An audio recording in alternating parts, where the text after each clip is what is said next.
വയനാട് ദുരിതാശ്വാസ പ്രവർത്തനങ്ങളുമായി ബന്ധപ്പെട്ട് പുറത്തു വന്ന റിപ്പോർട്ടുകൾ ശരിയല്ലെന്നും ഇതെല്ലാം കേന്ദ്ര ഗവൺമെൻറ് നൽകിയ എസ്റ്റിമേറ്റ് ആണെന്നുമാണ് സർക്കാരിൻ്റെ പത്രക്കുറിപ്പിൽ ഇന്നലെ പറയുന്നത്. അങ്ങനെയാണെങ്കിൽ ആക്ച്വൽസ് എന്ന പേരിൽ ഗവൺമെൻറ് രേഖപ്പെടുത്തിയിരിക്കുന്നത് എന്താണെന്ന് വ്യക്തമാക്കണം.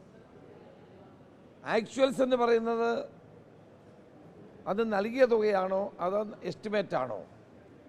ഇത് സംബന്ധിച്ചുള്ള ആശയക്കുഴപ്പം വളരെ വ്യക്തമായി നിലനിൽക്കുകയാണ്.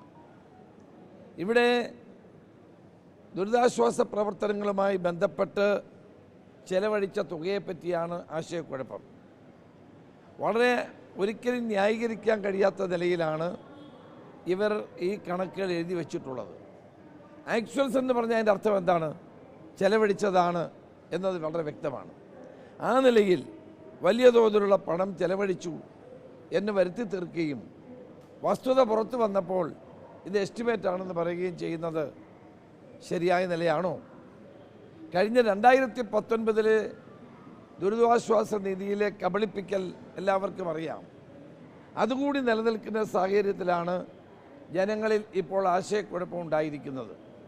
കേന്ദ്രത്തിൽ നിന്ന് കൂടുതൽ തുക ദുരിതാശ്വാസ പ്രവർത്തനത്തിന് വാങ്ങേണ്ടത് ആവശ്യമാണ്.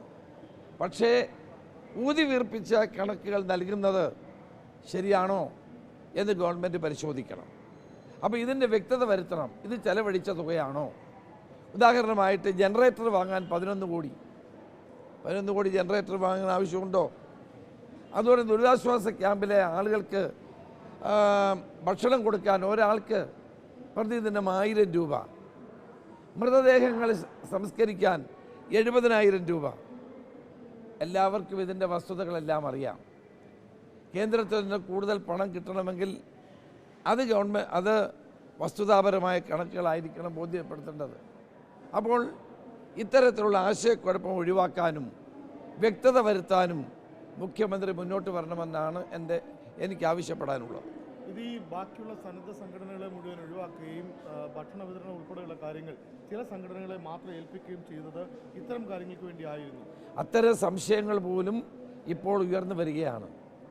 മറ്റുള്ള ആളുകൾ ഭക്ഷണം കൊടുക്കാൻ വന്നപ്പോൾ അവരെ ഒഴിവാക്കി, ചില ആളുകളെ അതിനു വേണ്ടി പ്രത്യേകം നിയോഗിച്ചു. ഇത്തരം കണക്കിൽ എഴുതാനാണോ അത് ഒഴിവാക്കിയത് എന്ന സംശയം ബലപ്പെട്ട് വരികയാണ്. എന്തിനാണ് ഇത്തരം കാര്യങ്ങൾ ചെയ്യുന്നത്? വയനാട് ദുരന്തവുമായി ബന്ധപ്പെട്ട് ജനങ്ങൾക്ക് ആശ്വാസം എത്തിക്കാൻ എല്ലാവരും മറന്ന് സഹായിച്ച കാര്യമാണ്. അതിനകത്ത് രാഷ്ട്രീയമില്ല, മറ്റൊരു ചിന്താഗതിയുമില്ലായിരുന്നു. എല്ലാവരും ഒരുമിച്ച് നിന്നുകൊണ്ട് പ്രവർത്തിച്ച വയനാട് ദുരന്തവുമായി ബന്ധപ്പെട്ട കാര്യങ്ങളിൽ എന്തിനാണ് ഈ മറച്ചുവെക്കൽ? അപ്പം ഗവൺമെൻറ് വസ്തുതകൾ പുറത്തു കൊണ്ടുവരണം. എന്താണ് ഇതുമായി ബന്ധപ്പെട്ട് ഹൈക്കോടതിയിൽ സമർപ്പിച്ച അഫിഡവിറ്റ് എന്താണ് എന്ന് പുറത്തു വരണം.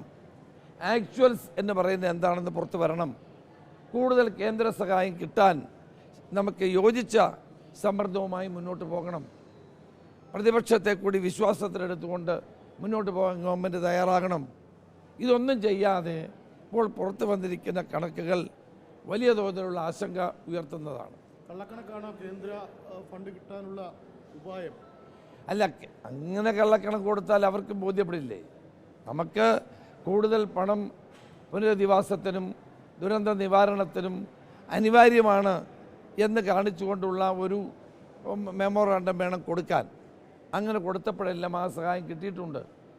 അതിനു പകരം യാഥാർത്ഥ്യബോധമില്ലാത്ത കണക്കുകൾ അവതരിപ്പിക്കുന്നത് എത്രമാത്രം ശരിയാണ് എന്ന് ആലോചിക്കണം.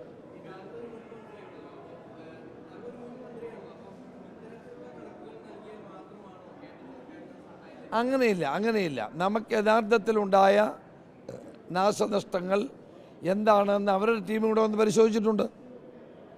കേന്ദ്രത്തിൻ്റെ ടീം വന്നിട്ടുണ്ട്. പിന്നെ ദുരന്ത നിവാരണവുമായി ബന്ധപ്പെട്ട നോംസ് ഉണ്ട്.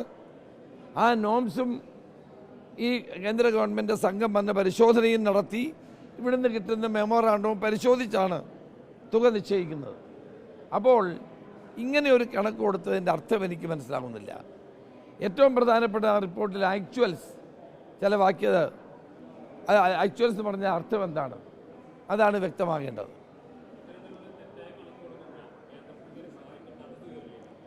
അല്ല, ഇതിപ്പോൾ പുറത്ത് വന്നപ്പോൾ തീർച്ചയായും അതൊരു വിവാദമായിരിക്കുകയാണ്.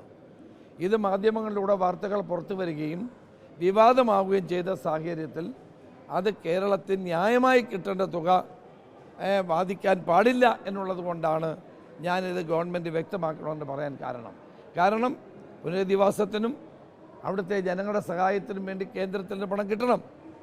അതിനൊന്നും ആർക്കും തർക്കമില്ല. പക്ഷേ അത് കിട്ടുന്ന സാഹചര്യം പോലും ഇല്ലാതാകുന്ന അവസ്ഥ ഉണ്ടാകാൻ പാടില്ല. അതുകൊണ്ടാണ് മുഖ്യമന്ത്രി ഈ കാര്യം വ്യക്തമാക്കണമെന്ന് ഞാൻ ആവശ്യപ്പെടുന്നത്.